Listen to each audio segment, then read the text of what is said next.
Hey guys, welcome to the D2 Live, and geez, we're going to stack paddles straight off. Yes, it's very good, and hopefully we've got the Cookie Monster as well. So we've just sent him out the link. So, well, John, I haven't even introduced you, so you might as well. You're that excited, you might as well do the introductions today, mate.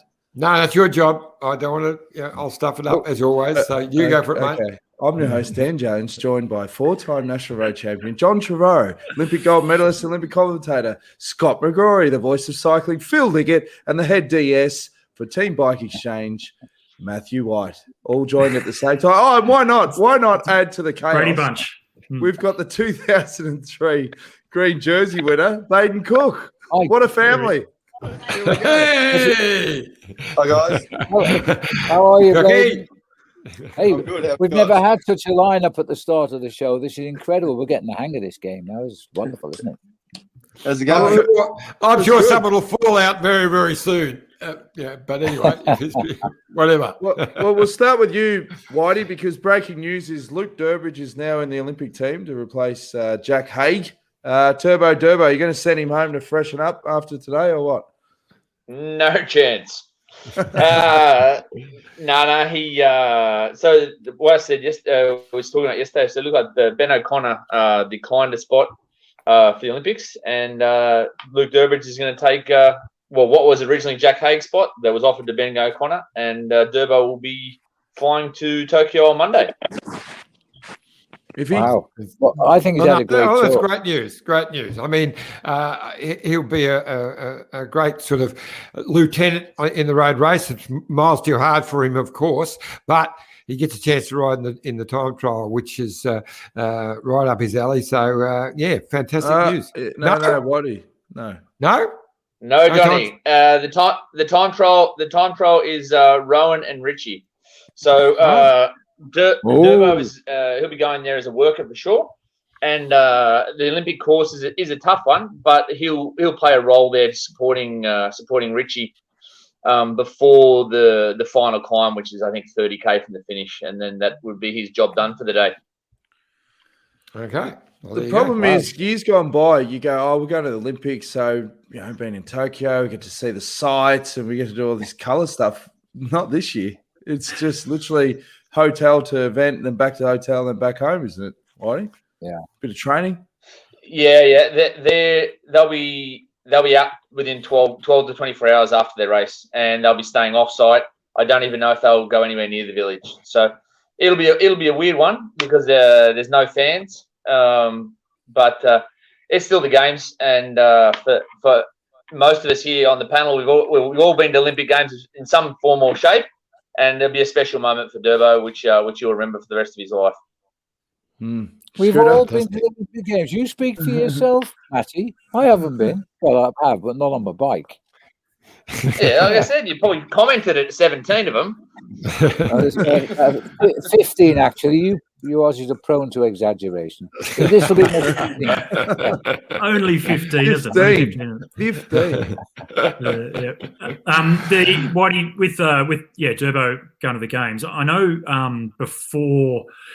Well, you go back to National Road Championships, etc. I know Durbo really wanted to have a crack at doing the time trial at the games. It didn't work out that way. We only qualified 4 spots, etc. And they nominate the riders a long way out. And obviously, Richie has great time trial pedigree as well as Rowan. Yep. But is there a possibility that can be changed around? Would it just depend on whether Richie feels like he's in the form to do it, or is it just lock solid? That's the way it's going to be. I think it's already been pre-selected, and at the end of the day, you saw the form that Richie exhibited here in the time trial on day 5. He's got better time trial form than Durbo anyway, and it's not a flat time trial. So I think that the best 2 time trialers are the ones riding, and that's Richie and Rowan on that course for sure. Yeah, I was just going to ask Johnny, just say hello to Baden Cooke. He's joined in nice and early. He just dropped out. That's exactly what I was going to do. He's probably. Okay. I don't think he's cracked the shits. No, all right, he'll be back in a minute. Well, I was about to do that, but we'll see what happens. The show's going. Here we go. Cookie's back now. Show Cookie some love, please, fellas. This is a bit bloody rude. Cookie, we lost you there, mate. I thought I said, "Oh no, Cookie's cracked the sands because we haven't spoken to him yet."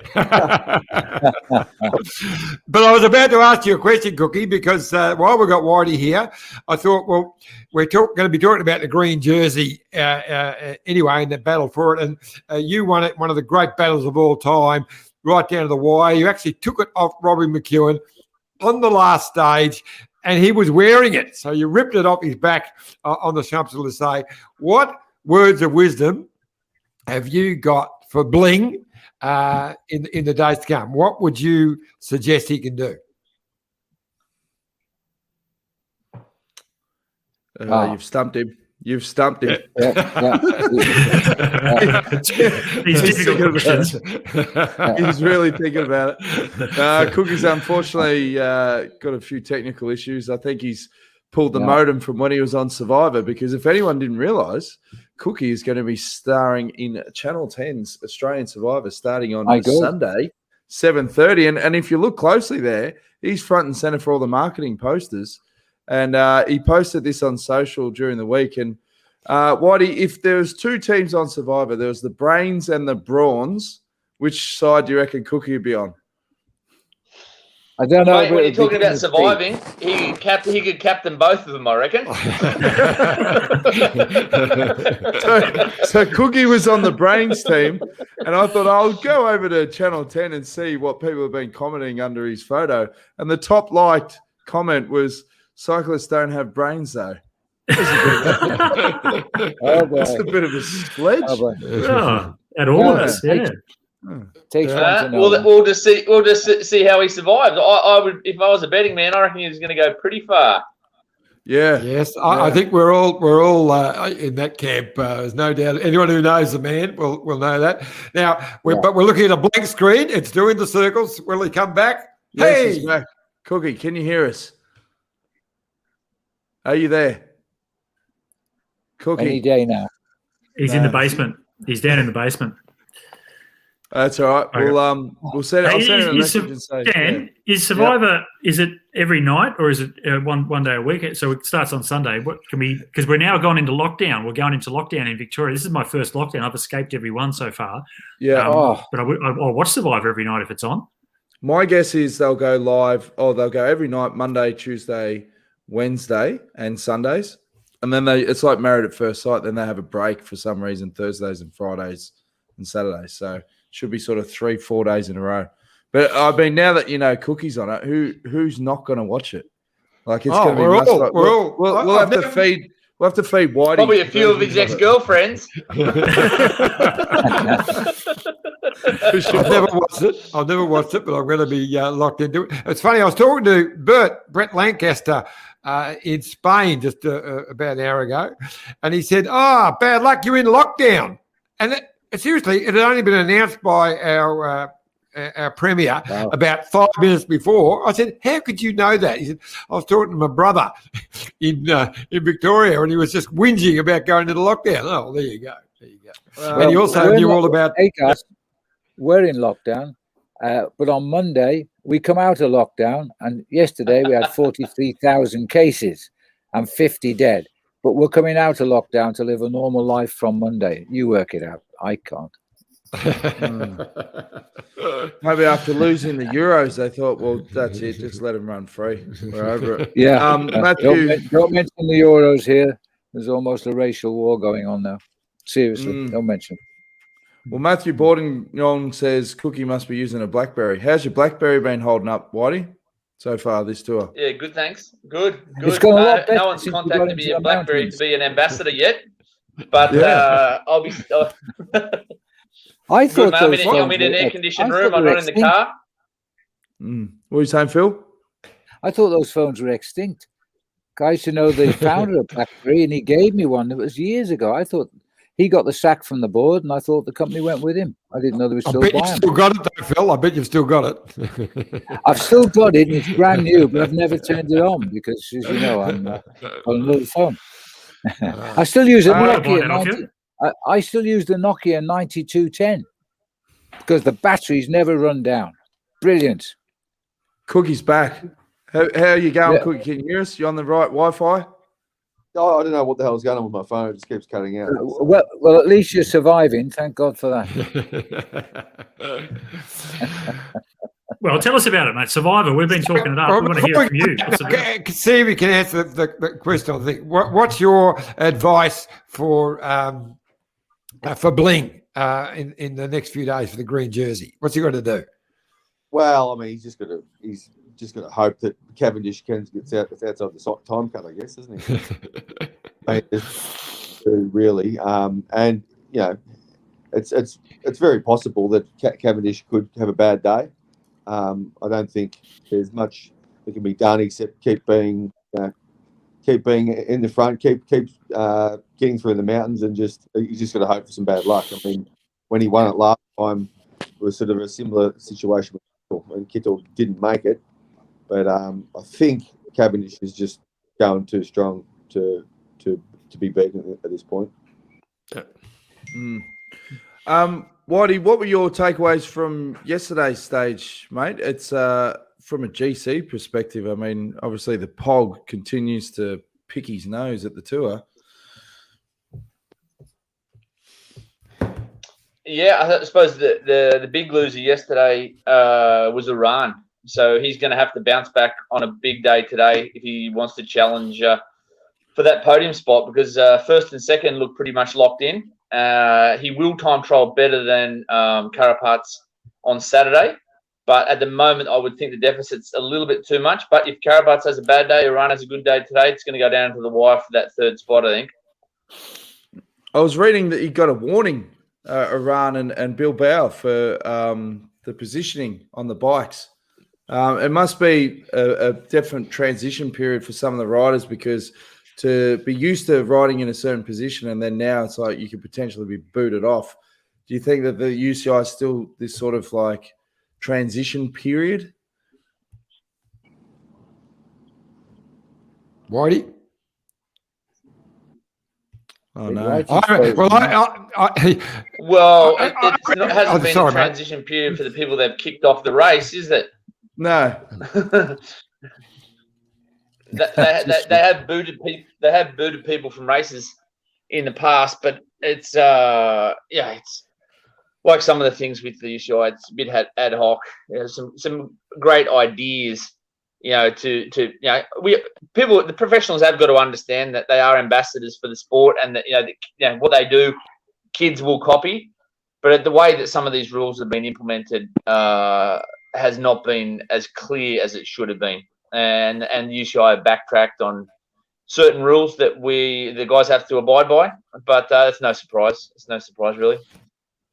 Whitey, I was just going to ask the question. That was one of the sorry to jump in on you there, Scotty, but that was one of the great stages that I've seen last night. It was just an amazing mountain stage, especially the last climb with the heavyweights all bashing away as they were. From your perspective in the car, what did you think of it?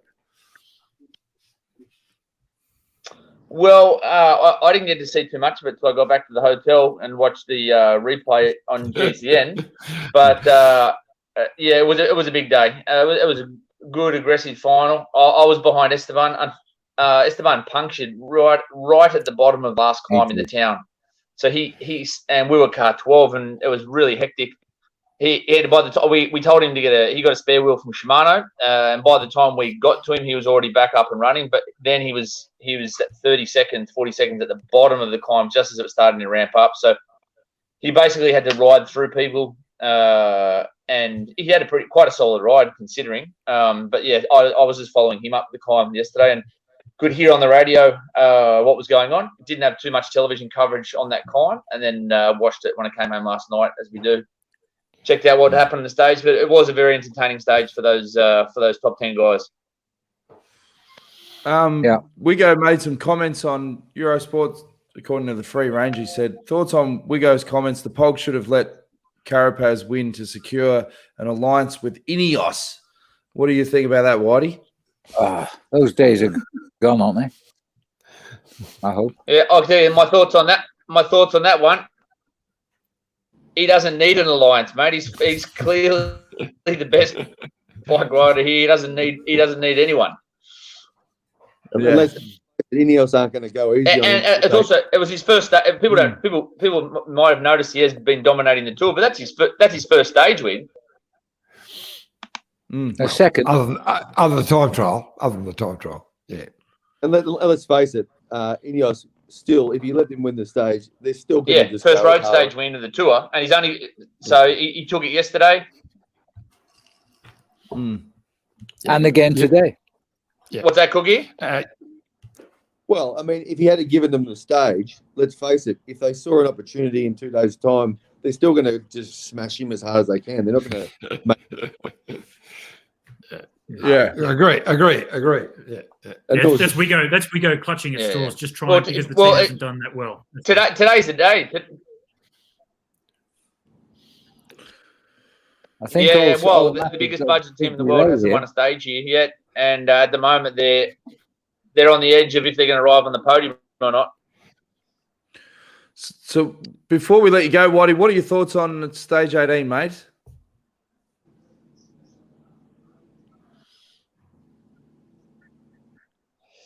It's a short stage, only 129k, but in that back end of the race, that's 30 plus kilometers of pretty brutal climbing, and I expect a really hectic start. And there's two ways this race can go today. A big group can go early, and if it's got the right combination, I think it's got a pretty good chance to sail away and go to the line. I think yesterday's stage, I think if Israel and Arkea hadn't have chased yesterday, they may not have caught that breakaway, because I don't think he's gone, fellas. The blackberry's gone. Which should never have fair caught delay. Yeah. It was internet was sketchy anyway. It was the delay podcast, not the detour. Oh yeah. I think it cut out right as he was about just approaching the first sprint. So it's a miracle we got that far. But we were going through Lourdes at the time. Oh, here he's back. He's back. We're really limping to Paris on the old detour. The Wi-Fi connection here, folks. Just hang with us. Hang with us. We're going to get there. So you got to the sprint, I think, Whitey. I think it'll be a really, really aggressive first hour of racing. It's narrow roads. They're only Category 4 climbs, but I think if it's raced very aggressively at the start and a bigger group goes, I think it can sail away to the line. A small group, well then, they've got no chance. Someone will take control and bring it back. And for us, obviously, the focus is trying to put Cav under the pump there, take the points if we can, and edge a little bit closer to the lead. And like I said, like Cookie said before, it's a tough one for us because we might have beat Cav yesterday in the intermediate sprint, but on a flat all-out sprint, we are not as fast as him. But we've got to keep doing what we're doing, and that's chase points when we can. And who knows? A lot can happen in the intermediate sprints and the two final days. So all we can control is what we can, and that is going after the maximum amount of points on the line for those intermediate sprints. I see there's a Cat 4, only about 5 or 6K before the sprint. So that would be the plan. If you could spit him there, you get 20 points back in one fell swoop.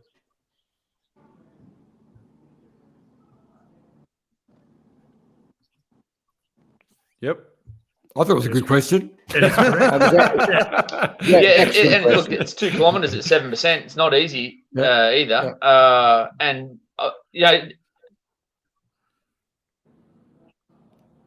Yep. And also, Cav probably doesn't want to start the Tourmalet in the red neither. So it's also not very far from when we start climbing, and it's only a matter of time after that before he gets dropped, and he has his 3 or 4 teammates waiting for him. So, the best case scenario for us would be a real aggressive start, and that Cav and the other sprinters arrive pretty tired by the time we get to the Tourmalet. We start climbing after 70 kilometres, and the time cut will be short. And if you have a bad day, you'll be in trouble making it. So my group's going well. Michael certainly will not have any problem getting through the stage, regardless of how hard it is early on.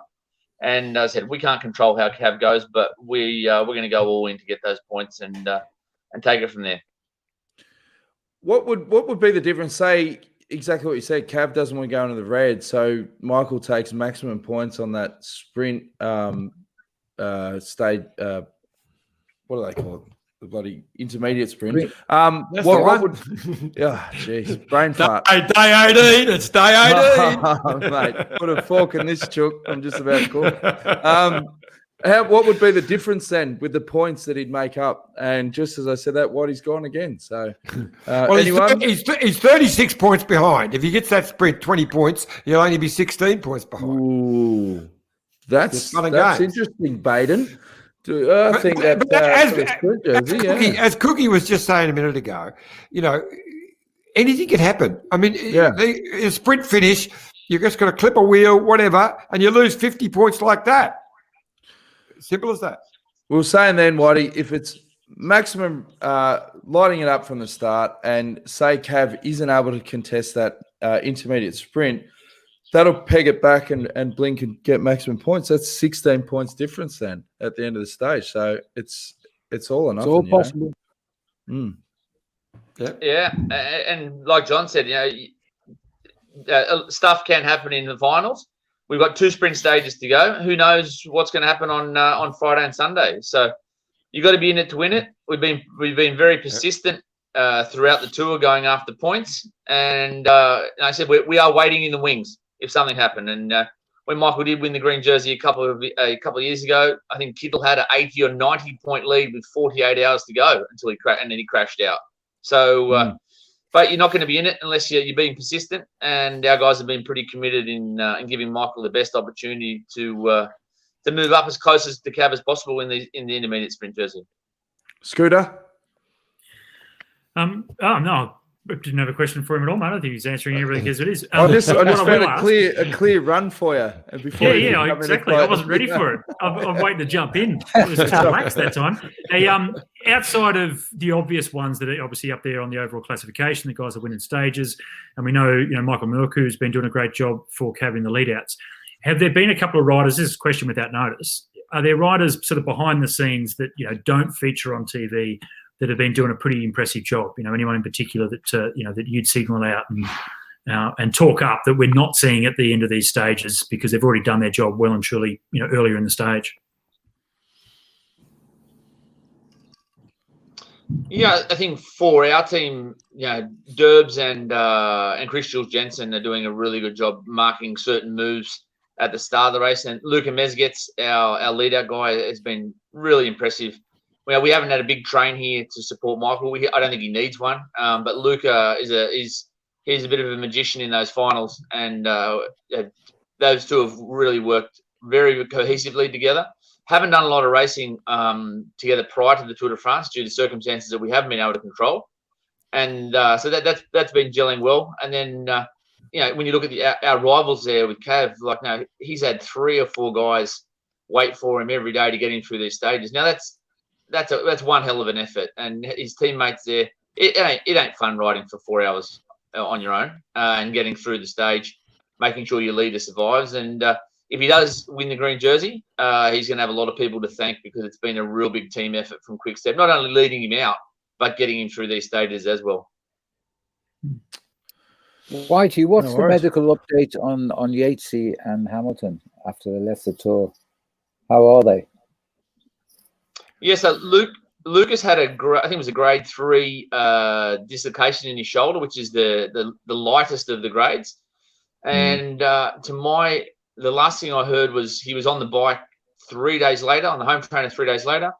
I'm not sure when he's back on the road, but I think he's going to Tokyo tomorrow. So it's been obviously a dislocation that was obviously stopped him finishing the stage, but with a few days rest, some strapping and treatment up until the games, he should be fine. And Simon had some abdominal, because he landed on his front as well. So he was pretty ginger there around his abdominal area, nothing broken, which was good. And he went for a ride the next day, very, very easy one, 30 minutes, but he was in a bit of pain just to stay mobile. And then he flew to Tokyo on Monday. So he's already been there a couple of days getting treatment and acclimatizing to the heat. Wow, very good. All right, we'll we better let you go, Whitey. Thanks for joining us every day of the detour. We've only got a couple of stages to go, mate. So let's hope that Blackberry can just hold on. We'll been all right so far. And Phil, you've got a bit of work to do as well, mate. You've got a big one today. Yes. A couple of HPs at the end. So before you do go, Phil, we'll mention the foundation, Careca. I got on there this morning. You're almost at the $14,000 mark, but tomorrow we're going to be joined by Jason from the Maldives, who's going to talk about the prize on offer for everyone that donates up until the end of the Tour de France. So make sure you get on the website that sounds really nice. No, well, you're right. We're nearly 14 grand. That's terrific. Yeah. So we've got to keep those donations coming. Thanks for joining us, fellas. Enjoy the day, Hey, Jonesy and guys back in Oz. Are they showing? Are they showing stages like today live from Kilometre Zero? Sometimes it's not often it is, but not every day. Sometimes we listen to a couple of other commentators talking about some other things. I don't know what's going on there, and then they'll flick on and they're 10k or 20k down. Other days we watch the whole neutral. So it's it's a flip of the coin, I think. Shorter stage today, they will, for sure.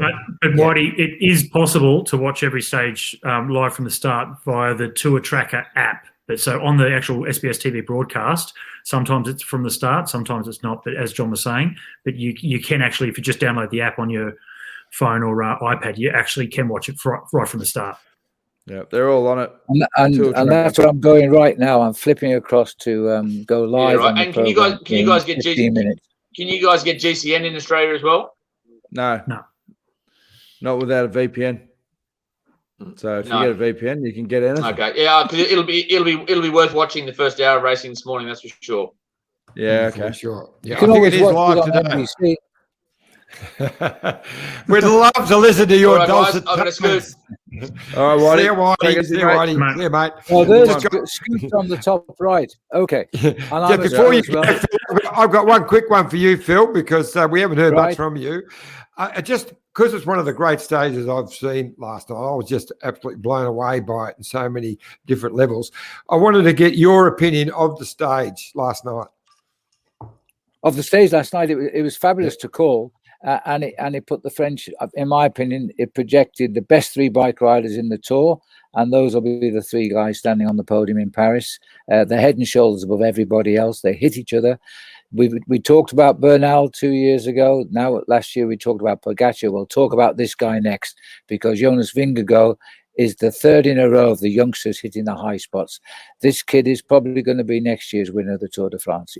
He's fantastic. Ooh, and a big call. I think we saw all three together. It was a classic race. And when you see the yellow jersey ride like Pogacar did, that took me back to the tours of old, when Eddie Merckx reigned supreme and liked to win in the yellow jersey. That was an incredible picture. So the best three are at the front. That's the way it is. Today's stage is magnificent. 65 times we'll have climbed the Tourmalet by the end of this day in history.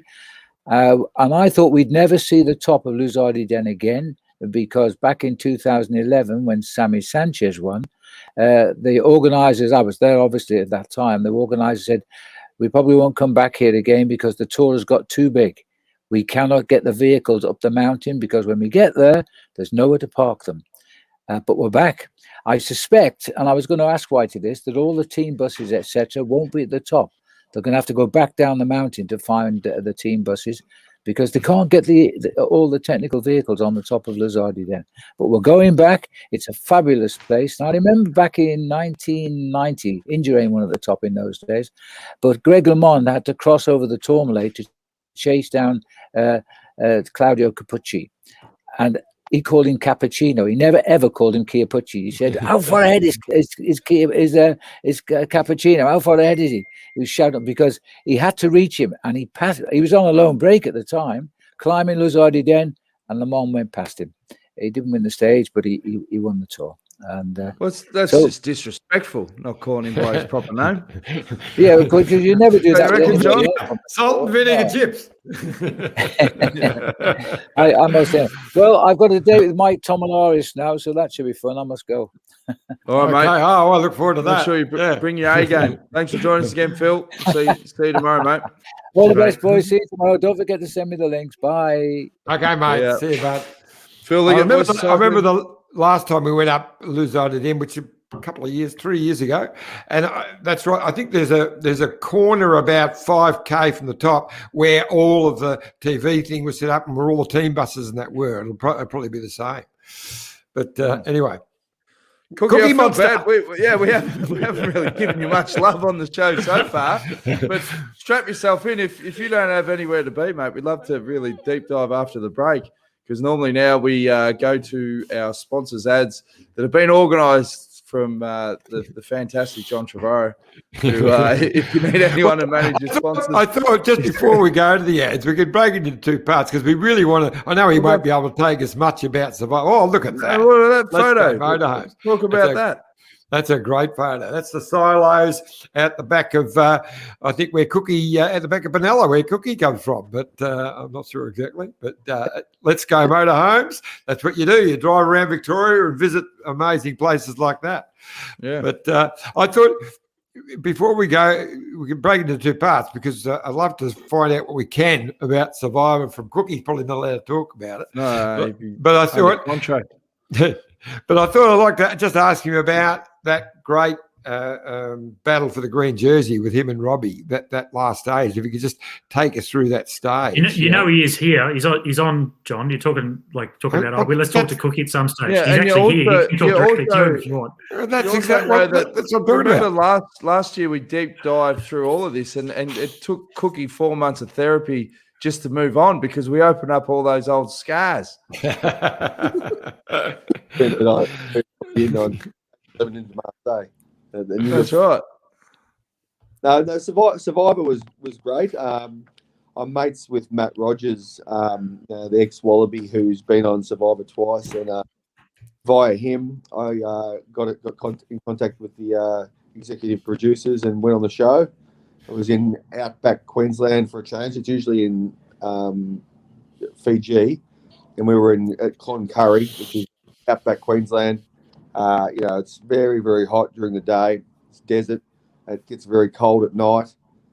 It was certainly an experience that I'm glad I did it. I'll never forget it. But I think a lot of the people on the show were like, when they found out, because you don't know who's on the show until you get on it. And then people found out that I was on it, they were kind of like, oh, well, you've done the Tour de France, so this is just going to be easy. And but what you could understand is, when you're riding the Tour de France, you're out there, to kill or be killed, in war, to win what you want to win. And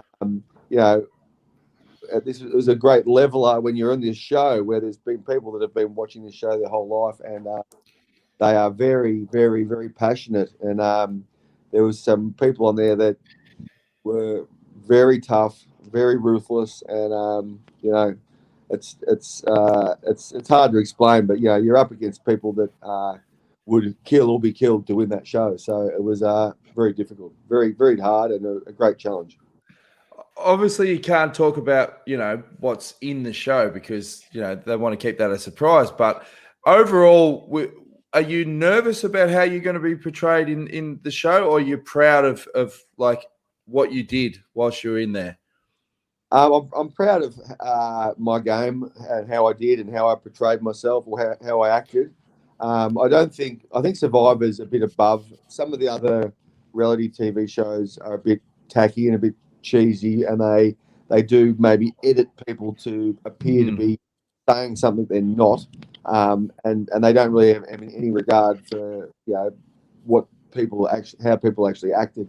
I think Survivor's above that. It's not. It's a it's one of the most realistic shows. And I hope if I'm portrayed how I acted, then I'll be proud of that. And I really am not concerned that that I'll be edited in a bad way. Did you have a survivor party organised pre-snap lockdown? Like, how were you going to celebrate the first episode? Oh, I mean, I just want to watch it with my two daughters. My two daughters were sort of my motivation for going on the show because they both love it. But they were also what made it so hard being away because, you have no contact with the outside world, and the show goes for 48 days and you can't speak to anyone. You can't speak to your daughters or your family in that time. I was the hardest thing by far was missing my family. Yeah, well, we'll go to a quick break now, but we'll pick up the conversation after we have a quick word from our great mates at Let's Go Motorhomes and Bike Exchange. Fun fact, you can make cycling part of your next Let's Go adventure. With a bike, you can enjoy and explore even more places. So feel the wind in your hair, book a bike, enjoy the outdoors and see more with a Let's Go Motorhome today. Look at this bike. You think it's just a bike, right? But it's not. It's a bike 374 people are looking at. This guy, this girl, them, all looking at it.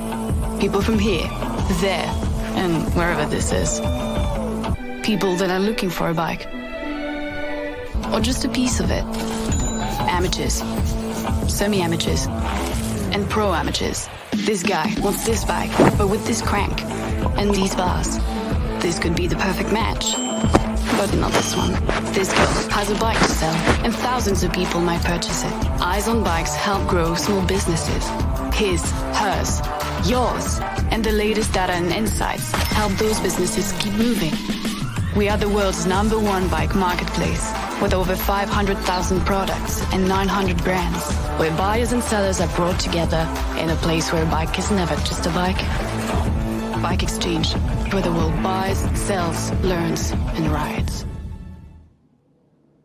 Thanks again to Let's Go Motorhomes and Bike Exchange. Now, I've got a whole list of comments that I should start chewing through. And thanks again. $500 Let's Go voucher for our best contributor for the week, Stuart McIntosh, who's a regular contributor. He says, today's fun fact, the Pog won in yellow at the Tour today for the first time. Not so fun fact, Simon Clark has been riding for over 2 weeks with a broken vertebrae, tough as nails.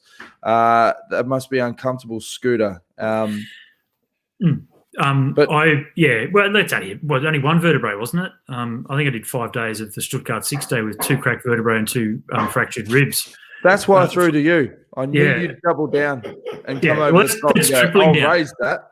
But the thing is, I wasn't tough. I was just stupid because I didn't know they were fractured until we got an MRI after the 5th day of racing. And I was in excruciating pain, and I was actually coming off the track in tears. So I was probably the opposite. I was soft, but trying to be tough and couldn't get through. But trying to do Madison hand slings with Robert Bartko, who was the heaviest guy in the 6 days back then, with 5 cracked ribs and 2 broken vertebrae down the spine, was not fun.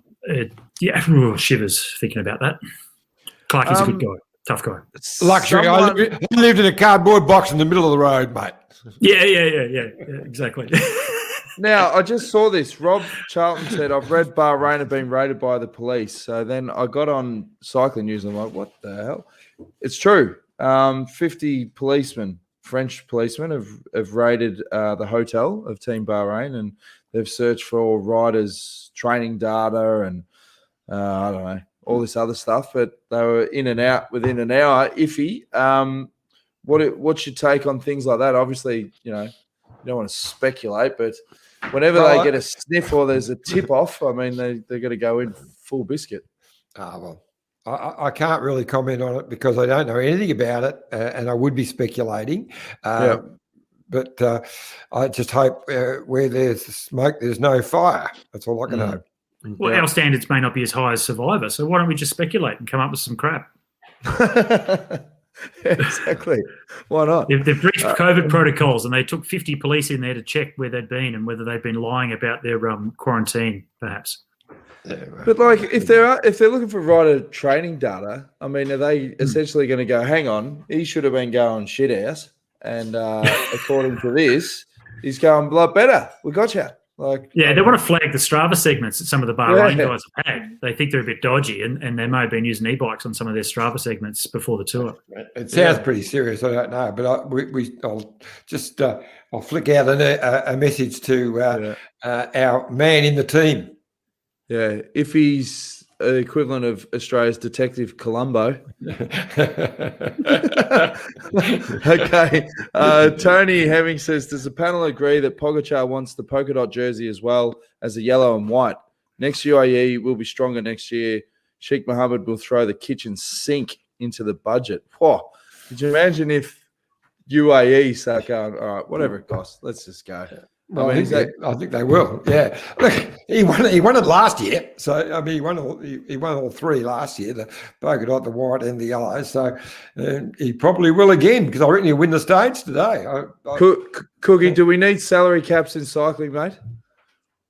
It's a good question. It does get a bit difficult when you get these mega teams that just buy everyone. You know, when Sky or Ineos have got, you know, guys riding on the front that could win the tour themselves, it does make it difficult. I don't know about salary caps, but it's a discussion worth having, that's for sure. But I think at the moment it's never been an issue, and because it's such an international sport, it would be so difficult to monitor that. You know, when you're talking about AFL, you can monitor all the transactions and what's going on with the players. But when you've got, say, a team from Bahrain, for example, and you've got riders that are coming from Slovenia or wherever, how on earth could you monitor that they're not slipping riders money on the side and that sort of thing? So I think it would be almost impossible to monitor. Just the old-fashioned system, Cookie. It'd be fine. No, I agree, but and the argument against is Ineos has the biggest budget, and look, okay, they've dominated the tour since 2012, but they're not, more than likely, most probably not going to win this time. So, you know, hey, the teams that are up against them also have big budgets too. So yeah, maybe there's a bit of for and against, but hey, the team with the biggest budget isn't going to win it. So that's a good thing. I like this comment from Dale Simons. He says, Detour Podcast brought to you by Bike Exchange, Bad Internet, and Let's Go. It's not boring, is it? No. Tony Hemming said, this is the stage that Armstrong rode a motorbike up the climb after a girl handbagged him at the bottom of Les Ardennes. Yes, 2003. It's when he clipped, he and Iban Mayo went down. And this is another, I guess, incredible thing about Lance, isn't it? That, you know, he wins 7 straight. He has this incident where he clips his handlebars. It wasn't just a gentle fall. He was slapped to the ground, didn't do any damage. Then when he remounted, he did a few pedal strokes and his foot came out of the pedal. Almost, you know, he could have knackered himself, the one knacker that he has. And then there's the other day, you know, the other one when Josiba Bolocki crashed and he went through the field. So he's had these 2 real close calls, but no injuries, and didn't get sick, didn't crash out. He had an incredible run. Despite all the other stuff, it was just an incredible run. And 2003 was when you picked up the green jersey. So it was that tour at Les Ardennes where Lance had that problem in the year that you won the green jersey, Cookie. So good memories of this climb. Yeah, actually, I was at my parents' house in Benalla the other day, and they'd been watching, because they'd actually never watched the 2003 tour because they were over there with me most of the time. And they were, during this tour, re-watching the 2003 tour. So we watched a few, and I hadn't watched all the stages either. So we watched some of the stages, more of the mountain stages that, including that stage you're talking about, just the other day. And yeah, it was a pretty exciting tour, that one for sure. Hey, Cookie, you've got to go, mate, but Sally wants to know, is Dancing with the Stars next on the cards? I was thinking about Farmer Wants a Wife. Benalla, the Benalla Bullet. Just round up some cattle. Why not? Excuse me. Yeah, you just have a mute button, just by the killed way. Iffy.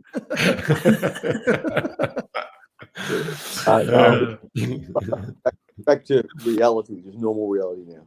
Yeah, but obviously, once Survivor airs, can you answer like the structure of the show? Is it going to be like Sunday night each night in Australia, like through to Wednesday, and then back on Sundays? I don't actually know. I'm pretty sure it's 3 episodes a week. I'm not quite sure. There's 24 episodes, so I think it's 3 episodes a week. Well, once it goes to air, mate, if you can squeeze in some time into the detour, we'd love to talk to you post the Survivor fame when everyone's trying to pull at your jersey. So, mate, we're really looking forward to it. I mean, anyone connected with Aussie cycling is going to be up and about for sure. All right, great. Thanks for having me on the show, guys. Go ahead, Cookie. Good to see you, buddy. Go ahead, Captain. See you, bud. Baden Cooke, green jersey winner. I felt we sort of let Cookie down a bit, boys. Like we probably should have had him on a little bit later because he got caught in the start of the show washing machine. Whereas if we get guests on, I mean, obviously when we're on a grand tour, it throws the old structure, which is no structure, out. But we could have just given him a little bit more cooks and time. You threw him off the show before I could ask him the next question, but that's okay. No, he had to go.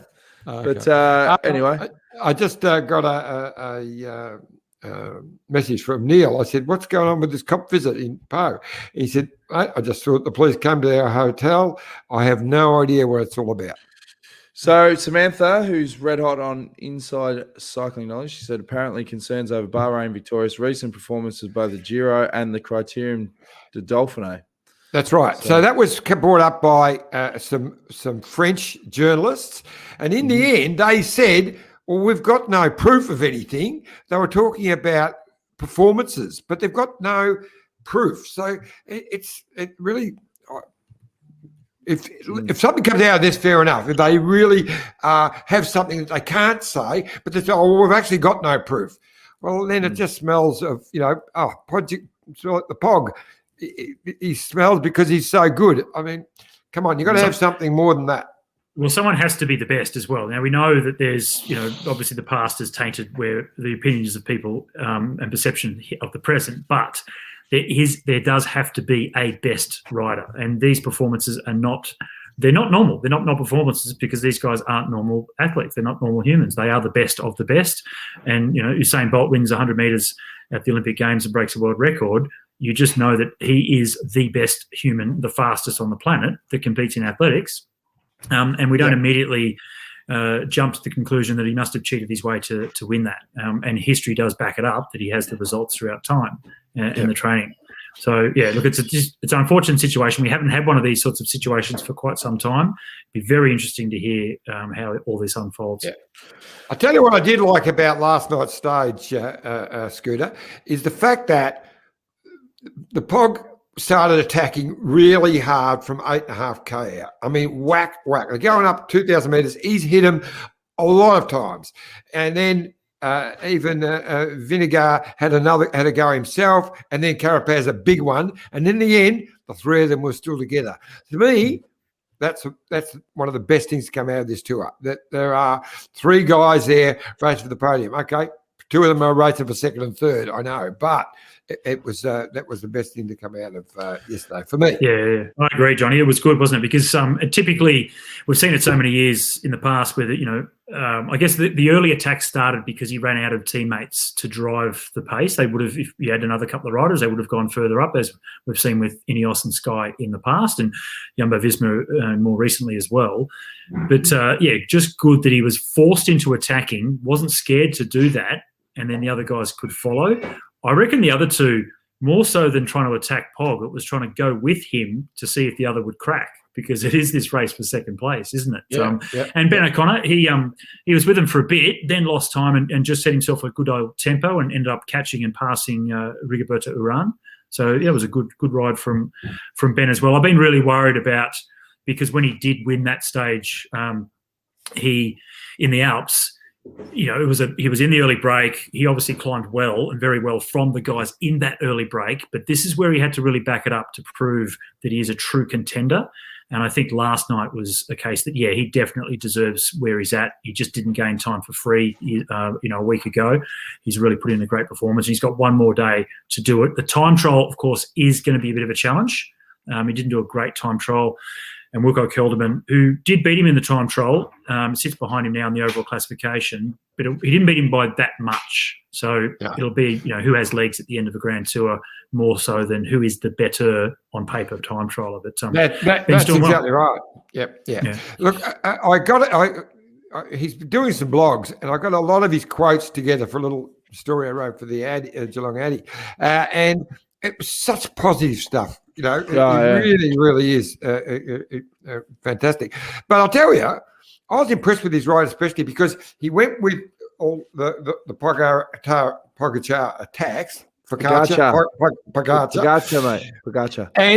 And then he realised, hang on, this is pushing me too back. He dropped back with Uran and the other EF guy, and he just sat with him and then just went whack at the right time, took time out of them. It was very impressive. He showed he had the strength to hit them. He didn't just hang there with them. He actually felt good enough to actually take time out of them. He needs to take a bit more time out of Uran today, because Uran will beat him by a minute or so on the time trial. But he's actually not as bad a time trialer as what that stage, that first time trial showed, because he was still a bit injured. He was a bit sore, I read, in that time trial. He's better than that. So let's see what he can do. And as you alluded to, Scooter, the last time trial in the Tour de France isn't always just about who's the better time trialer. It's about the condition that the rider is in. So and a good example of that, from an Australian perspective, we were talking about him the other day, or he came up on we weren't actually, it was on the coverage, on the SBS coverage, talking about Michael Rogers. Now, he was multiple times world time trial champion, but he was never able to do a great time trial in a Grand Tour. That's where he really struggled. So trying to time trial when he was fatigued wasn't his cup of tea. But on a one day when he was fresh, he was amazing. So, and it took him a couple of years to get to a point where he went past, trying to win a Grand Tour, and he realised that, it's 7 to 10 days is what he can do. Beyond that, he just fatigues too much. And look, Ben seems to be coming through pretty good. I've got a question for you, Scooter, because one thing I did love about that stage yesterday was the poker face of Carapaz, where he really played that, I'm struggling, I'm just here, and they didn't believe it. Old Vinegar and that was your old trick, Scooter. I remember being in a car at the tour when we were working with Fox, going, mate, I used to have this great trick. You just make out you're suffering, and then you pipe them at the end. I was going to ask you exactly that question, Scooter. Have you used the poker face? Yeah, and I'm sure you did too, John. It's one of those things where, and it could be that you're struggling, right? So you don't, if you're in a breakaway group, or say it was yesterday, he obviously was trying to say that he was struggling, so don't expect me to come through and work, and then lit it up. Or the other one is that, you do it that you're cruising. So if you're a sprinter and you're in a lead group and you know that everyone wants to attack you to try and get away before the finish because they know you'll beat them in the sprint, you want them to think that there's no point. Why point? There's no point in trying to attack you because you're just going to cover every move. So that one, you make sure you look like you're just cruising and, just trying to bluff them into not actually attacking you at all so that you can cruise to the finish and just pump them in the sprint. So, there are tactics to it. That's something that I felt Johnny has gone out of the racing a little bit, is that feel, the craft, and I know lying. A lot of the guys from lying. Yeah, the lying. Well, I think Lance still there. Lance was famous for it when he actually dropped to the back of the bunch and pretended he was struggling, and so that he knew that they would see it, the opposition on their TV, and so they told them to attack, and then he went bang over the top of them. Yeah, T-Mobile, that was yourish. T-Mobile went to the front, exactly, and drove it over the penultimate climb, thinking they had him in trouble, and then as soon as they got, I think it was up to Ez, as soon as they got there, it was Tricky Beltran, actually. It was a former teammate of mine at Mape. He absolutely lit it up from the bottom, and then Lance said, "Thanks, fellas." That was the same year that Lance went back to the team car. He says, got a problem. And he's pedaling along. They go, what is it? He goes, I can't feel my chain. Is it still there? They go, yes. Yes, Lance. Yeah. Yes, Lance. Anyway, hey, we got some trade rumours, innuendo, or could be fact. Andy Matthews says New Zealand young sensation Finn Fisher-Black is leaving the jumbo development team to go to UAE next year. And Will Wizard, the weatherman, says Jai Hindley to Bora. Yeah, I heard Reckon that. that's I heard that. Scooter, going across the Bora. Yeah, well, it's going to be interesting next year with Sagan. I don't know if it's been confirmed yet, but it sounds like he's going, and Sam Bennett coming across. So yeah, look, that's become a great team, hasn't it? Because when they first formed, it was all about Peter, and they didn't really have anyone else. But and in these last 2 years that Peter hasn't really been firing, then the team's really stepped up. They've got some great riders there, and some more old mate of mine that runs that team as well. Andy Matthews is all across New Zealand news. Rumours that George Brennan is going to UAE. Dan, could you check that one out? Now, we will be doing a social distance potty next week when George arrives in Tokyo for the Olympics. We haven't told George yet, but hopefully he does it. That's an interesting one, John. Dan, that's interesting, isn't it? Because, you just talked before about, look, if UAE win the tour, then maybe there'll be so much money, thrown at the team. I wonder when, if that's true, when the conversations started. Was it that they could see that Pog was really starting to go and, we need to build a team for next year now already, or has this been in the works for a while? So maybe you have to ask them that. Maybe they need a video guy, Scooter. Ooh. Yeah, this could be a package. Run the social media. Yeah, that's it. Yeah. Hopefully they don't go to these teams and then they end up just being domestics. I mean, one of the with Hershey, it's great that he's got he's done a fantastic job with UAE in this tour. He's been one of the engines on the flat and doing a power of work. But hey, that's not what I like to see him doing. I like to see him what he was doing last year on the Tour de France, where he just lit it up and up the road and winning stages. It's a real disappointment that we're not seeing that Hershey in this bike race. He had that early crash too, which put him back for the first week and a half. Yeah. Peter Williams wants to know what happened to John's old nickname, the Angry Ant. You're still angry. You're still an ant. They got it mixed up. They thought it was angry. It was just me struggling and in pain. So they turned it around. But I was pretty good at that poker face. I was thinking about some of the character things that happened today. I remember as a youngster, I was about 19, I reckon. We're riding Bendigo to Charlton, and they used to have a Charlton crit, and all the big hitters are there. And Donnie Allen jumped away at the bell. I jumped away after him, and down the back straight, I was almost caught him. I thought, no, if I catch him now, we'll both sit up and we'll get caught. So I just hung off. And every time I looked around, I put the paid face on, and he kept going, and I just kept about 10 lengths off, and then smacked him down the finishing straight.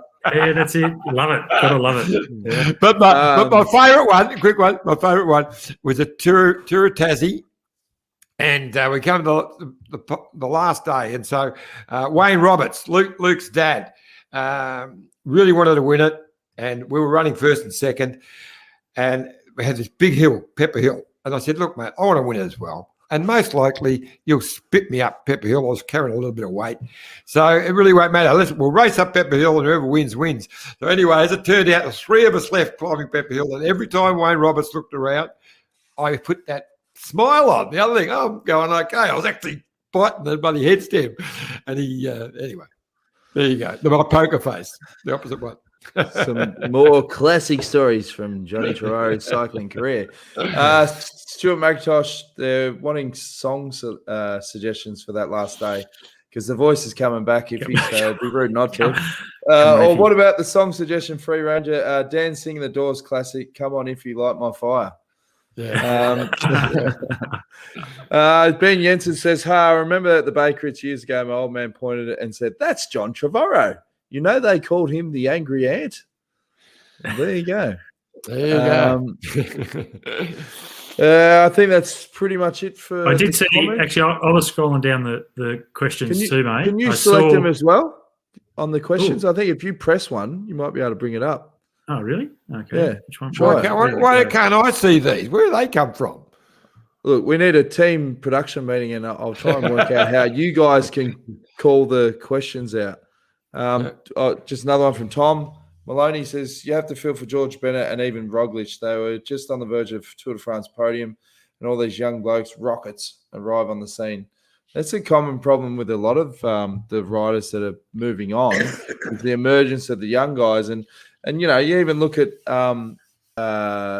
I've got to give Scooter admin rights. That's correct, Ben.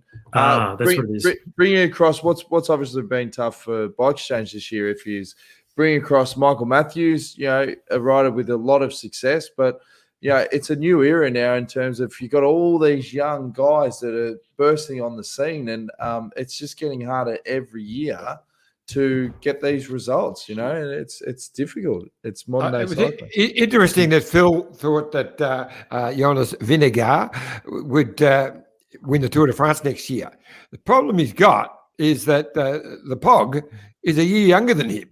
And so, what's going to happen to the Pog if vinegar, salt and pepper, or salt and vinegar is going to win next year? Where's the Pog going? And one other one I want to say, Prasad, he asked a lot of good questions. Why teams other than Ineos are not putting any pressure on Team UAE, Scooter? I think they just don't think they've got the cattle to mix it with Pogacar. So I think they're struggling with that. Ineos are now desperate to try and come up. Like Jumbo-Visma, obviously doing. They've had a couple of stage wins. They've got a result that they weren't expecting because their main guy went home and their second man has stepped up dramatically. So I think they're in a pretty good situation still. And there's 5 minutes now. I think modern day cycling. I don't think anyone's seeing any cracks in Pogacar at the moment. And to overcome a 5-minute deficit could end up just exploding your own team and your own main man. So I think they're all now starting to consolidate and try and finish on the podium instead. All right, boys, before we wrap it up, predictions for stage 18, who do you like? The Pog. Ooh. Pog. Yeah, hard to go past Pog, isn't it? Yeah, Pog. Yep, all right. It's Pog, three Pog, Pogs. Three Pogs. As we always say, thanks for supporting the show, youtube.com/Detour Podcast. Like, share, subscribe. Anything you want to add before we go, fellas? Well, I'll just say the question that did pop up was Stuart McIntosh. He just asked me directly, what's the souvenir Jacques Godet about on the top of the Tourmalet? So today they go over the Col de Tourmalet as the penultimate climb before Luzardiden. And the Jacques Godet prize is for the second race director. So Jacques was the second race director of the Tour de France, and he passed away in 2000. So since then, in honour of his name, they have a prize at the top for the purse rider over the top, and they've got a memorial up there. They put that up there, I think, in 2003. So it's just showing some respect for the history of former race directors and organisers of the Tour de France. Oh, good. That's a good initiative. You've always got good little insights there, Scooter. Every now and then. Yeah. All right. Yeah. Well, thanks again. Thanks to Baden Cooke. Apologies we didn't give him a bit more attention at the start of the show. Thanks to Matt White and obviously the voice of cycling, Phil Liggett, will be back on again tomorrow night.